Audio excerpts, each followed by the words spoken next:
오늘도 은혜의 자리에 오신 우리 성도님들 환영합니다. 오늘도 이 시간 주님의 뜻을 우리가 깨닫고 또 돌아가는 복된 시간 되기를 간절히 소망합니다. 욥기 이제 34장인데요. 욥기 가운데 불편한 장이기도 합니다. 왜냐하면 엘리후라는 인물이 이야기하기 때문에 그렇습니다. 우리 32장부터 이제 엘리후라는 인물이 등장을 하는데 욥의 세 친구와 욥이 크게 변론을 벌이고 나서 마치 누가 옳았느냐라고 하나님께서 딱 결판 지어줘야 할 그때에 엘리후가 등장합니다. 그래서 엘리후가 또 다른 말들을 하며 욥을 힘들게 하는 장면이 바로 이 장면입니다. 그러니까 신학적으로도 이 논란이 많습니다. 엘리후가 왜 등장했느냐, 그리고 엘리후의 주장이 옳으냐 아니면 맞느냐, 여러 가지 논란이 있는데 분명한 것은 이 욥과 욥의 세 친구가 나눈 대화만으로는 부족하다는 거예요. 하나님의 뜻으로 결론 짓기에는 이 세 친구와 욥의 대화만으로는 부족합니다. 그래서 이 엘리후라는 인물이 등장하여서 또 그 자기 나름대로의 말들을 하게 됩니다. 그 내용을 우리가 좀 살펴볼 건데요. 오늘 34장에 보면 엘리후가 욥과 욥의 세 친구에게 같이 이야기합니다. 먼저 3절에 보면 입이 음식물의 맛을 분별함 같이 귀가 말을 분별한다, 이렇게 이야기해요.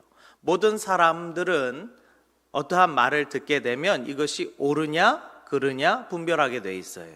그것을 따져본다라는 거예요.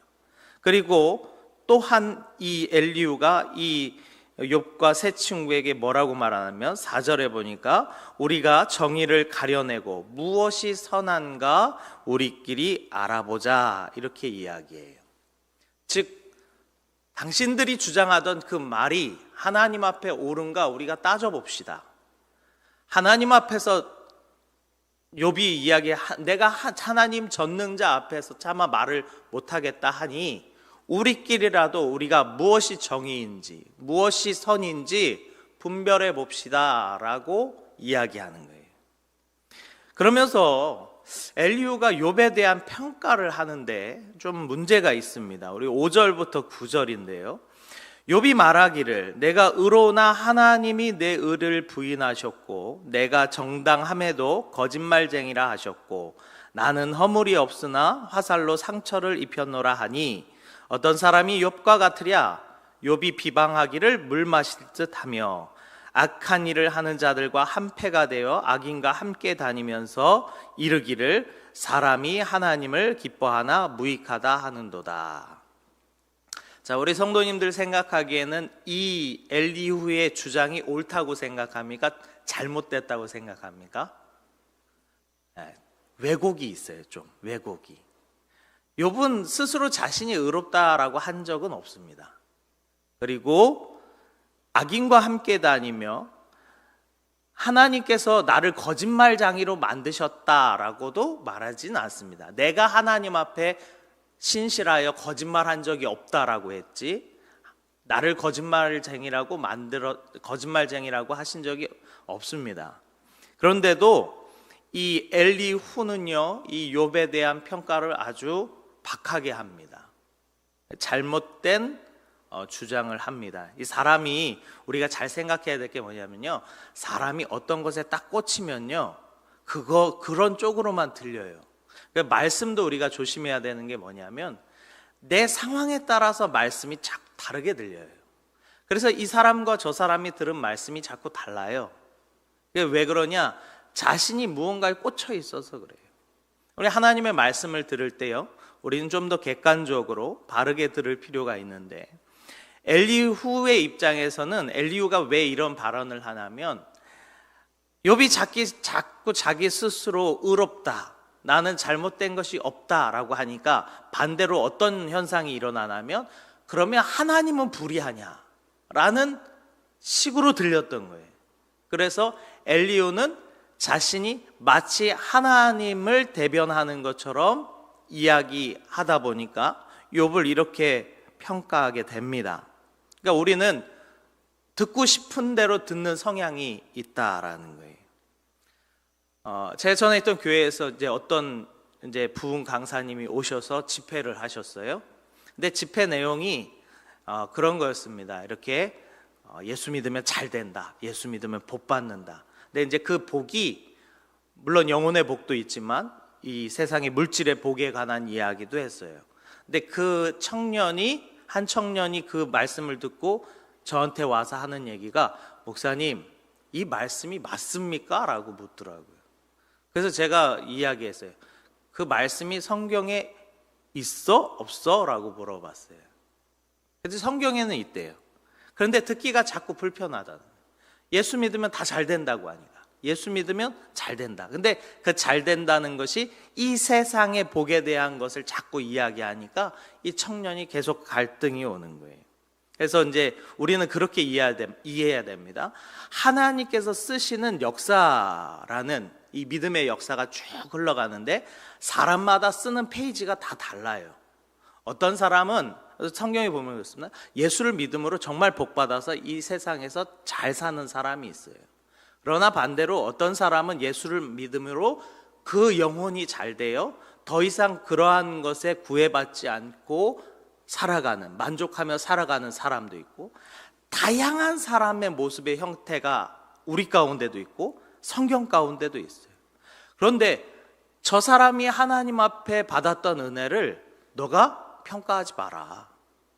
하나님께서는 그 사람에게 맞는 은혜를 부어주셨고 그 사람이 그 삶을 살아가도록 인도하셨는데 왜 너가 그 사람의 삶을 평가하냐? 너가 그 사람만큼 기도해봤고 그 사람만큼 부르짖어봤고 그 사람만큼 믿어봤느냐라고 물어봤어요. 그러니까 우리는 너무나도 자기가 듣고 싶은 방향대로 듣기 때문에 왜곡돼서 듣는 경우가 많다라는 거예요. 그러나 그 청년에게도 참 감사한 건 뭐냐면 그 청년도 올바른 믿음이 무엇인가에 대한 치열한 싸움을 하고 있기 때문에 그러한 고민을 하고 있는 거다라는 거예요. 우리 가운데는 이러한 믿음의 고민이 있습니까? 무엇이 선한 것이고 무엇이 악한 것인가 라고 하는 고민이 있습니까? 이 엘리후가요 그런 입장인 거예요. 엘리후가 다음 이야기하는 10절에서 15절에 보면 뭐라고 말하냐면 하나님은 선이시다라는 것을 주장합니다. 하나님은 선이시다. 그래서 10절에 보면 그러므로 너희 총명한 자들아 내 말을 들으라. 하나님은 악을 행하지 아니하시며 전능자는 결코 불의를 행하지 아니하시고 사람의 행위를 따라 갚으사 각각 그의 행위대로 받게 하시나니 진실로 하나님은 악을 행하지 아니하시며 전능자는 공의를 굽히지 아니하시느니라. 아멘. 아멘을 한번 하면 좋겠습니다. 할렐루야. 아멘. 네, 아멘. 하나님께서는 결코 불의를 행하지 아니하신다. 하나님은 절대적인 선이다 라는 것이 이 엘리후의 주장입니다. 우리가 고민해 봐야 될 게 선은 무엇이고 악은 무엇입니까? 선은 뭘까요? 착한 일입니까? 착한 일이 선일까요? 그러면 악한 일은 나쁜 일입니까? 우리가 잘 알아야 되는 게 선은 하나님과 가까워지는 게 선입니다. 악은 하나님과 멀어지는 거예요. 착한 일과는 좀 달라요. 선은 하나님과 가까워지는 것이고 악은 하나님과 멀어지는 것이에요.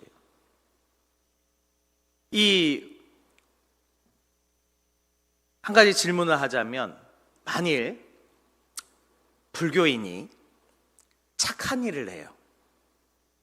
선일까요? 악일까요? 부처를 믿는 사람이 착한 일을 해요. 그게 선입니까? 악입니까? 악이라는 거예요. 왜 악인지 아십니까? 그 사람의 착한 모습을 보고 어떤 사람은 불교를 가기 때문에 그래요. 그러면 그 영혼은 죽는 겁니다. 그러면 다른 신을 믿는 자들이 착한 일을 하는 것이 선입니까? 악이라는 거예요. 그러니까 우리가 선과 악의 개념을 잘 알아야 돼요. 선은 하나님과 가까워지는 것입니다. 우리가 이 창세기를 보면 선악과에 대한 이야기가 나옵니다. 선악과, 정확하게 말하면 선과 악을 알게 하는 나무의 나무입니다. 그런데 하나님께서는 에덴 동산 중앙에 생명나무와 선악과가 있었는데, 생명나무는 먹어도 되는데 선악과는 먹지 말라 그러셨어요. 말 그대로 선악과를 먹으면 어떻게 됩니까? 선과 악을 알게 돼요. 근데 하나님이 먹지 말래요. 그 말인즉 무슨 말이에요? 너희가 선악을 알지 말라는 거예요. 너희가 선악을 알게 되면 어떻게 된다는 거예요? 죽는다는 거예요. 그럼 왜 사람이 선악을 알게 되면 죽습니까? 그런 생각 안 해보셨습니까? 왜 사람이 선악과를 먹게 되면 안 될까? 그리고 이 사단 마귀가 의미심장을 한 얘기를 합니다. 너가 선악과를 먹어서 선악을 알게 되면 누구처럼 된다 얘기예요? 하나님처럼 된다 얘기예요. 그러면 왜 선악을 알게 되는 것이 죽을 일이고 선악을 알게 되는 것이 하나님처럼 되는 일인가? 그 다음에 보면 2장에 보면 하나님께서 사람과 하와를 지었을 때에 어떤 말씀이 있냐면 그들이 벌거벗었으나 부끄러워하지 않았다라는 말씀이 있어요. 이걸 왜 기록해 놔셨는지 우리가 잘 기억해야 돼요. 그들이 벗었으나 그들이 부끄러워하지 않았어요. 즉 하나님이 보시기에도 그들 보고 그들이 벗은 게 수치스럽거나 죄악이라고 말씀하신 적이 없어요. 그런데 보세요. 아담과 하와가 선악과를 먹고 나서 가장 처음 한 게 뭔지 아십니까? 무화과 남은 잎을 엮어서 자신을 가리는 거였어요. 그러니까 그 말은 무엇이냐면 선악과를 먹고 나서 아담과 하와가 자신들의 모습을 봤는데 너무 수치스러운 거예요. 그러면 하나님은 그들이 벌거벗은 것을 한 번도 죄다, 수치스럽다라고 말씀하신 적이 없는데 사람이 선악을 알게 되니까 무슨 일이 생기냐면 자신의 모습이 수치스럽고 죄된 모양으로 보이는 것이에요. 즉 무슨 말이냐면 하나님께서 바라보시는 선과 악과 사람이 생각하는 선과 악이 다르다 이 말이에요. 그래서 하나님께서는 선악과를 먹지 말라고 한 거예요. 왜요? 이 땅은 누가 지으셨어요? 하나님이 지으셨어요. 그러면 이 땅의 선과 악은 누구만 규정할 수 있는 거예요? 하나님만 규정할 수 있는 거예요. 근데 그 선과 악을 스스로 누가 판단하기 시작했냐면 인간들이 판단하기 시작한 거예요. 잘 아셔야 됩니다. 선과 악을 판단한다는 것은 스스로 심판자의 자리에 선다는 것을 이야기하는 거예요. 하나님은 그것이 가능합니다. 그러나 사람은 스스로 심판자가 될 수 없어요. 근데 문제는 무엇이냐면 사람이 스스로 선과 악을 판단하기 시작하면서 죄인 것을 죄가 아니라 말하고 죄가 아닌 것을 죄라 말하는 문제들이 사람들마다 생기더라 이 말이에요. 오로지 우리가 기준 삼아야 되는 선과 악은 누구에게만 있다는 거예요? 하나님에게만 있다는 거예요. 하나님에게만. 그래서 이 엘리후가 이야기하는 거예요. 하나님은 오직 선하시다는 거예요. 하나님만 선하시다는 거예요. 욥이 자기가 스스로 나는 죄된 것이 없고 의롭다고 말하지만 틀렸다 이 말이에요. 오로지 선한 분은 누구만 선한 분이에요? 하나님만 선하시다. 그래서 예수님께서도 말씀하시기를 오직 아버지만 선하다 하시거늘 너가 어찌 나를 선하다 하느냐라는 말씀을 하시거든요. 그렇기 때문에 우리는 이 선과 악에 대한 정확한 개념이 있어야 돼요. 하나님과 가까워지고 하나님의 뜻을 아는 것이 선인 줄 믿습니다. 16절에서 20절에는 이 엘리후가 심판자 되신 하나님에 대한 이야기합니다.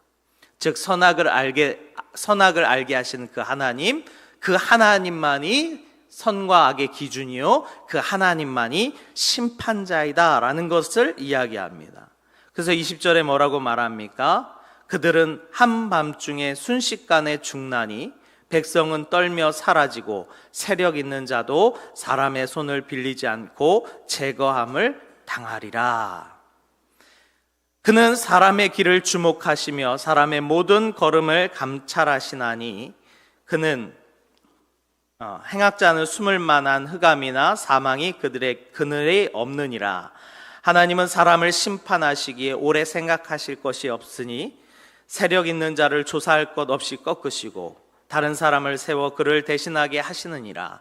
그러므로 그는 그들의 행위를 아시고 그들을 밤사이에 뒤집어 엎어 흩으시는도다. 즉 하나님은 심판자다. 욥 당신이 아무리 스스로 죄진 것이 없고 의롭다 한다 할지라도 그것이 하나님 앞에 정당한가라고 물어보는 것이 이 엘리후의 주장인 거예요. 이 욥이 그러한 자리에 서게 된 것, 분명히 욥은 지금 위험한 상황에 서게 된 것만은 분명합니다. 왜냐하면 욥에 대한 하나님의 책망이 이후에 반드시 나오기 때문에 그래요. 그러니까 욥이 분명히 하나님 앞에 책망 받을 건 있어요. 그러나 오늘 이 엘리후의 말을 통하여서 우리가 조금 깨달아야 될 것이 뭐냐면 아무리 바른 말을 가지고 하나님의 뜻을 정한다 할지라도 그 전하는 태도와 말투가 중요하다는 거예요.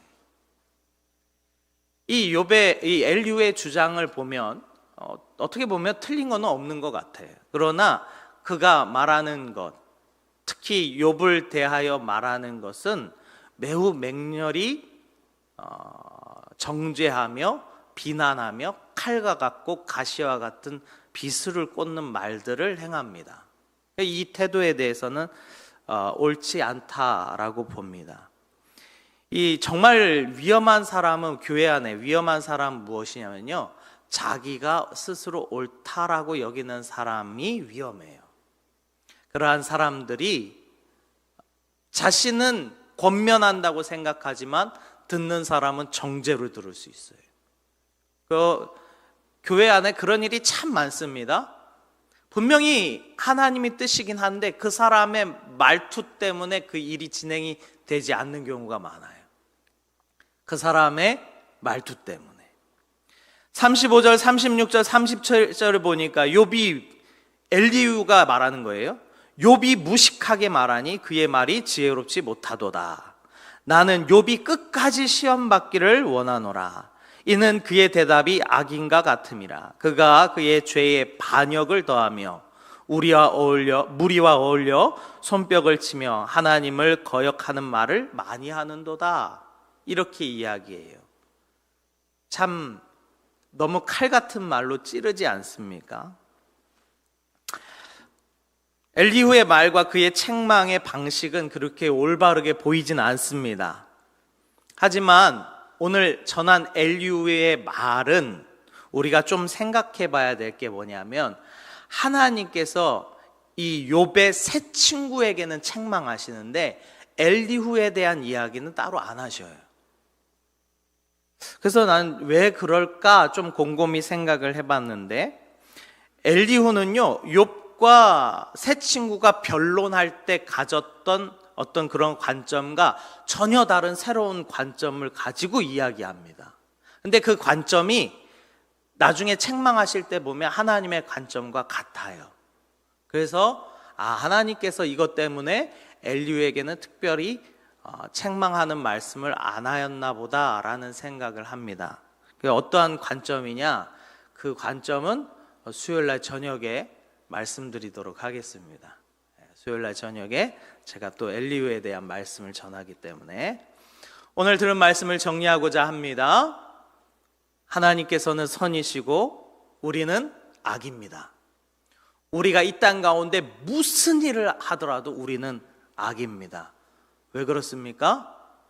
우리가 스스로 선악을 판단하는 자가 되었기 때문에 그래요.